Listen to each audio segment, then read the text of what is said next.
자식에게 모든 걸 다 챙겨주는 부모예요. 긍정적으로 말씀드리면 자녀에게 관심도 많고 많은 것들을 해주려고 하는 그런 책임감이 많은 부모일 수 있겠네요. 헬리콥터 부모는 자녀를 보호하고 성공시키고 잘 양육하고 싶다라고 하는 좋은 의도를 가지고 책임감이 많은 부모라고 할 수 있어요. 그런데 이러한 양육 방식이 장기적으로는 자녀의 건강한 독립을 방해하고 해로운 영향을 줄 수 있다는 점을 이해하는 것이 중요합니다. 자녀에게는 스스로 성장하고 배울 수 있는 공간과 시간, 그리고 독립적인 그런 마음가짐이 필요하기도 하거든요. 5가지로 간단하게 한번 살펴볼 텐데요. 첫 번째, 자립심과 문제 해결 능력이 떨어질 수 있습니다. 헬리콥터 부모는, 과잉 보호 부모는 자녀가 겪을 수 있는 모든 어려움을 미리 차단하거나 대신 해결해 주려고 하는 그런 노력을 하는 부모들이에요. 아이는 스스로 실패도 하고 또 좌절감도 경험하고 거기에서 성공하고 성취감을 경험하는 과정을 통해서 배우고 성장해야 됩니다. 이러한 기회가 박탈되면 아이는 스스로 판단하고 문제를 해결할 수 있는 능력을 키우지 못하게 되고요. 성인이 돼서도 작은 어려움에 쉽게 좌절하거나 타인에게 의존적인 성향을 보이면서 위축감을 경험하고 또 눈치를 보고 그리고 타인에게 잘 맞추려고 하는 그러한 행동들이 많이 나타나게 되죠. 두 번째, 낮은 자존감과 자기 효능감이 부족하게 됩니다. 부모의 지나친 간섭이 아이에게 나는 혼자도 아무것도 할 수 없어, 나는 무능력해, 나는 누군가에게 의존하고 살아야 해 라는 메시지를 받게 됩니다. 아이는 자존감이 낮아지고요. 스스로 어떤 일을 해낼 수 있다는 그런 자기 효능감을 느끼기 어렵게 됩니다. 자기 효능감이라고 하는 것은 일에 대한 성취, 학업에 대한 성취일 수 있거든요. 결국은 자신감이 부족하고 불안해지고 새로운 도전에 대해서 실패할까봐 오히려 회피하게 됩니다. 세 번째는 불안정한 정서예요. 부모의 과도한 통제는 아이에게 심리적인 압박감과 스트레스를 주게 돼요. 한 번에 여러 가지를 지시하고 또 필요하다면 환경을 쉽게 바꿔버리기도 하죠. 자신의 의견이 존중받지 못하고 모든 것이 부모의 뜻대로 결정되는 상황에서는요, 좌절감이 크게 되죠. 나는 아무것도 할 수 없구나 라는 그런 불안감도 느끼게 되고요. 심한 경우는 이런 것들이 쌓이다 보면 분노 조절 장애가 되고요. 불안 장애, 그리고 우울, 이런 정신 건강 문제로 이어지기도 해요. 네 번째, 타인의 시선과 인정에 많이 예민해지고요. 타인의 성과에 나를 맞추게 됩니다. 헬리콥터 부모는 자신의 성과나 행동에 대해 높은 기대를 가지고 외부의 평가에 민감한 경우가 많죠. 이로 인해서 아이는 부모의 기대에 부응해야 된다는 압박감에 시달리게 되고요. 자신의 내면적인 만족보다는 겉으로 드러나는 타인의 인정, 시선에 과도하게 신경 쓰는 경향을 보이게 됩니다. 타인이 칭찬하면 내가 일어서고요. 타인이 비판하거나 비난하면 내가 낮아지고 실패하는 그런 경우가 나타나게 되죠. 5번째, 창의성과 자율성이 부족하게 됩니다. 모든 것이 정해진 대로 이루어지는 환경에서 자란 아이는요, 스스로 탐색하고 호기심을 발휘하고 하는 것들이 어렵게 돼요. 자신만의 방식으로 문제를 해결하는 창의성이 발달하지 않게 됩니다. 스스로 선택하고 결정하는 경험이 부족하고요. 자율성이 떨어져서 늘 의존하고 하라는 대로 하는 그런 착해 보이지만 스스로 하는 능력이 떨어지게 됩니다.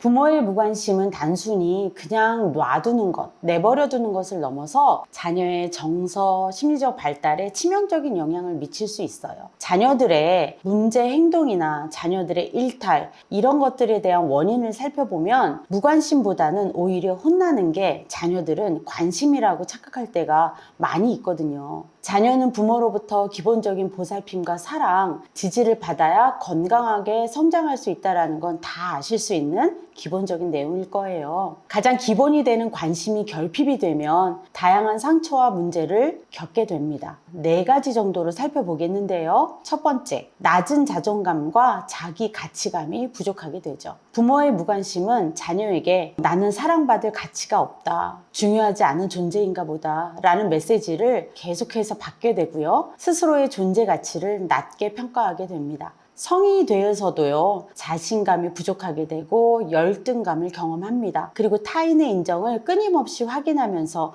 나 이거 잘했나? 이거 나 사람들이 봐줄 건가? 라는 행동들로 이어질 수 있습니다. 두 번째, 정서적으로 늘 불안정하고 위축감 또 우울감을 경험하게 됩니다. 부모의 관심과 지지는 자녀에게 심리적인 안정감을 제공하는 중요한 토대일 수 있어요. 이러한 기본이 흔들리면 자녀는 만성적인 불안감을 경험하게 되고요. 또 위축감, 우울감, 또 이러한 좌절감을 반복해서 경험하게 됩니다. 자신의 감정을 조절하는데 어려움을 느끼죠. 배운 적이 없으니까요. 감정도 누군가가 표현하는 것을 보고 관찰하고 모방하면서 그 감정을 경험하게 되는데요. 슬픔, 분노, 외로움과 같은 부정적인 감정을 해소하지 못하고 정서적으로 불안정하고 억압된 상태로 계속 지속될 수 있습니다. 심한 경우에는 우울증, 불안장애 같은 그런 정신적인 건강 문제로 발전하기도 합니다.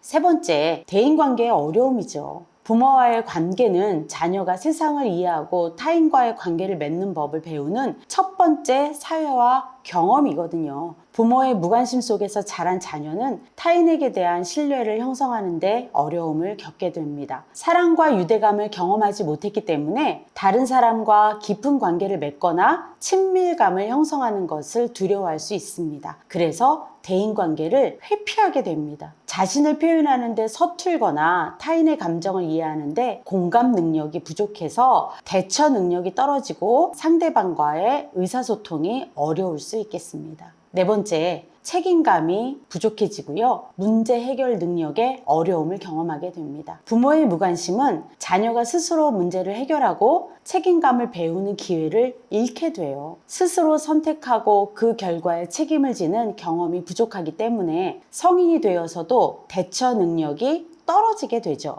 그래서 상황을 회피하거나 타인에게 의존하라는 경향을 보일 수 있습니다. 이런 모든 것들이 학업, 직업, 대인관계, 의사소통 능력, 이러한 전반적인 삶의 영역에 부정적인 영향을 끼치게 되고요. 결론은 지적 능력 향상만큼이나 정서적 지지, 함께 해주는 그런 눈맞춤, 이런 것들이 부모로서 정말 중요한 과업이라고 할 수 있겠습니다.